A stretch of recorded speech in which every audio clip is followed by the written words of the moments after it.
Nagsagawa ng malawakang search, rescue and retrieval ang mga tauhan ng Regional Maritime Unit 2 na pinangunahan ni Police Lieutenant Hector C. Sumait sa ilalim ng pamumuno ni Police Lieutenant Colonel Erwin M. Emelo, Acting Chief ng RMU 2. Matagumpay na operasyon ang isinagawa ng mga tauhan ng Regional Maritime Unit 2 sa paghahanap at pag-recover ng bangkay ng isang lalaki mula sa bayan ng Lalok, Cagayan.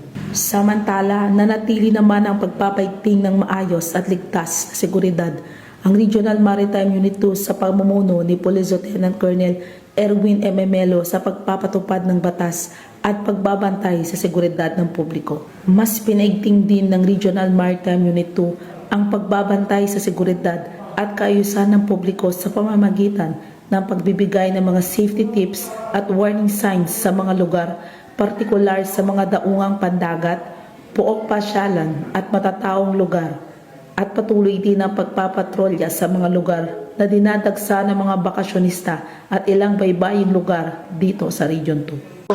Paalala sa ating mga kababayan ngayong araw ng Semana Santa at summer vacation. Muli po namin pinaalalahanan ng lahat na ugaling maging alerto, maingat at responsable sa inyong mga aktibidad at ugaliin sumunod sa mga alituntunin at ipinagbabawal upang disgrasya ay maiwasan. Hatid sa inyo ng RMU2, ako si Pat Maria Rosine C. Villaranda, PNN Correspondent.